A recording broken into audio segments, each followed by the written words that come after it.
President rule लगाए जाने से जुड़े कौन से गिवन स्टेटमेंट्स करेक्ट है? नंबर 1, कॉन्स्टिट्यूशन का आर्टिकल 356 डील करता है प्रेसिडेंट रूल में।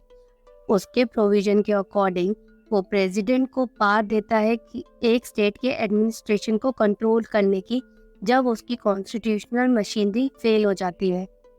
नंबर 2, किसी भी स्टेट पर प्रेसिडेंट रूल मैक्सिमम 2 साल के लिए इम्पोज किया जा सकता है। उसके बाद हर 6 महीने में दोनों हाउसेस ऑफ द पार्लियामेंट से रेक्टिफाई होना जरूरी है। Correct answer is option A, statement 1 सही है। इंडियन कॉन्स्टिट्यूशन का आर्टिकल 356 डील करता है प्रोविजंस ऑफ प्रेसिडेंट रूल में। तो चलिए डिटेल में जानते हैं प्रेसिडेंट रूल क्या है, कैसे इम्पोज किया जाता है और इसको रिवोक कैसे कर सकते हैं। कॉन्स्टिट्यूशन का आर्टिकल 356 बेस्ड है गवर्नमेंट ऑफ इंडिया एक्ट 1935 के सेक्शन 93 पर।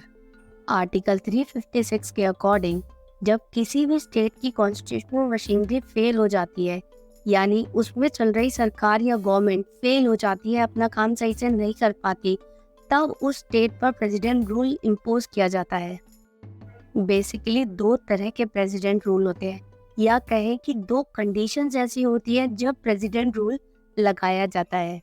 नंबर 1, अगर प्रेसिडेंट को रिपोर्ट मिलती है स्टेट गवर्नर से, या वो खुद भी कन्विंस और सेटिस्फाई हो जाते हैं कि जो स्टेट की गवर्नमेंट है वो स्टेट का गवर्नेंस सही से नहीं कर पा रही है जो उसको करना चाहिए according to the provisions of the constitution, उस गिवन सिचुएशन में प्रेसिडेंट रूल इम्पोज किया जाता है।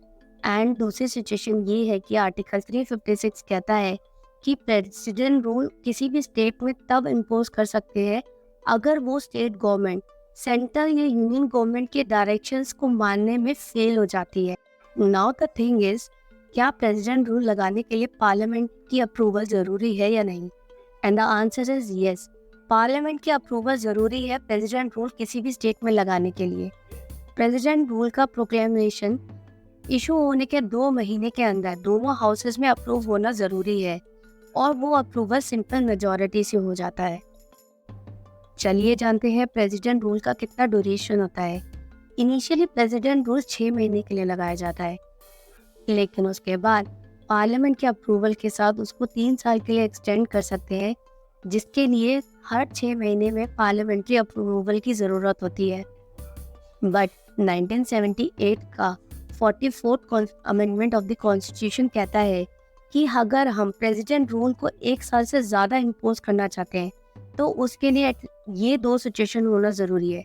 नंबर 1, इंडिया में नेशनल इमरजेंसी हो, या फिर इलेक्शन कमीशन ये सर्टिफाई कर दे कि अभी स्टेट में प्रेसिडेंट रूल लगा रहना चाहिए क्योंकि अभी स्टेट असेंबली के इलेक्शन करवाना मुश्किल है।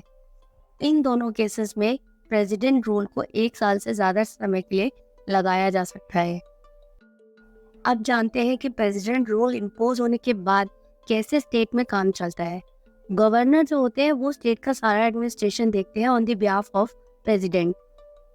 साथ ही वो हेल्प ले लेते हैं स्टेट के चीफ सेक्रेटरी से या कोई भी एडवाइजर या एडमिनिस्ट्रेटर जिसको वो अपॉइंट करते हैं। प्रेसिडेंट के पास पावर होती है कि वो ये डिक्लेयर कर सकते हैं कि स्टेट लेजिस्लेचर की जो पावर है वो अब पार्लियामेंट एक्सरसाइज करेगा। मतलब कि स्टेट के जितने भी जो लॉज बनाने हैं या जो बिल पास होने हैं वो पार्लियामेंट में पास किए जा सकते हैं। स्टेट लेजिस्लेटिव असेंबली को सस्पेंड या डिसॉल्व कर दिया जाता है प्रेसिडेंट के द्वारा, और जब पार्लियामेंट सेशन में नहीं होता तब स्टेट्स के मैटर्स पे उसके एडमिनिस्ट्रेशन के लिए प्रेसिडेंट ऑर्डिनेंस इशू कर सकते हैं, और फिर जब भी पार्लियामेंट सेशन में आएगा वो उसको पास कर देता है with in 6 month. Last thing is, president rule हटाया कैसे जाता है। प्रेसिडेंट के एक प्रोक्लामेशन से प्रेसिडेंट रूल किसी भी टाइम पे रिवोक किया जा सकता है किसी भी स्टेट में। रिवोकेशन के प्रोक्लामेशन के लिए पार्लियामेंट की अप्रूवल की जरूरत नहीं होती। Like this video, share it with your friends. ऐसे बहुत सारे क्वेश्चंस के लिए प्लेलिस्ट पर क्लिक करें and subscribe to our channel.